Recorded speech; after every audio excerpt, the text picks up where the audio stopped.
let's just say the season ends January 12th. I can already tell you 2021, Ohio State's coming out of the Big Ten, Clemson's coming out of the ACC, Alabama's coming out of the SEC. And I can tell you 2023, our postseason is as bad as there is. And we have got to figure out a system that opens up opportunities. 98 or 99% of the participants realize they don't have a chance before the season starts. That we've got to look at this 2020 year and realize we have to tweak the system. Really interesting. And, of course, Kirk Herbstreit, no one needs me to tell you, he's about as significant a voice as the sport has. So Paul and Heather and Trevor are back with us here. Paul, let me just start with you. When you hear Kirk Herbstreit say that, what is the first reaction you have? Well, he's right, and the playoff needs to be expanded because otherwise it's going to be primarily the same four every year. And it's bigger than just that. It's attracting the country at a time when the competition is the fiercest, Greeny. The weekend of the CFP championship game, it's also the same weekend as the NFL wild card. If you were going to tweak it, how would you tweak it? Much respect for Herbie. Couldn't disagree more. If you expand the playoff just to get more people in, the same four are going to be in the Final Four anyhow. If you want to change that, beat them. Clemson, when Dabo took over, only won one championship in their first 6 years. Then they ripped off 5 in a row. You want to be better?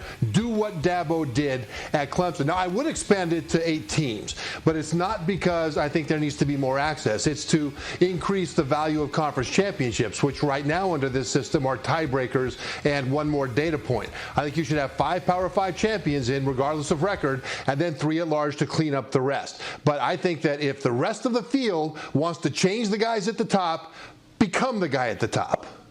Interesting.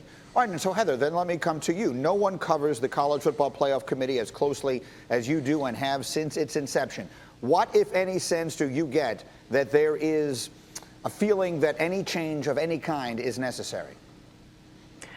I think ultimately expansion is inevitable, but everyone has to remember that in order to go from 2 to 4, it took 2 to 3 years, not just to make the decision, but to implement the logistics, right? Bob Bowlesby, the Big 12 commissioner, has told me repeatedly there were a lot of compromises to get to this point. If it ever changes, there would have to be a lot of compromises again.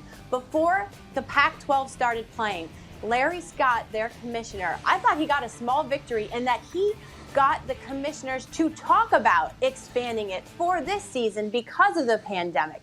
There was support for that, but there was not enough support for it to do it as an experimental way for this season. I'm told from my sources there was even some Power 5 support, but it probably would have had to have been unanimous in this particular season and situation. So can what we've seen this year fast forward that conversation?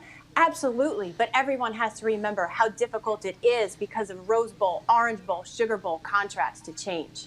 Paul, thumbs up, thumbs down on an 8-team playoff? I'm all for it, but Heather's 100% correct. The people that run college football are slow to change. They don't like to hear these conversations, and the contract has a couple more years, and I think it will change before the end of the contract, which of course is with ESPN. But it's not changing, and it's not changing immediately. Whether Herbie or anyone else has said what they will say, but the conference champions need to be in. You just have to be more inclusive. Otherwise, the country tunes out. I remember, Trevor, years ago on Mike and Mike, you told me these decisions are made by a bunch of people in a room eating shrimp and croissants, and I still laugh when I think about the way you phrased it. Guys, thank you all very much. Let's see what happens this weekend. Thank you for watching ESPN on YouTube. For live streaming sports and premium content, subscribe to ESPN+.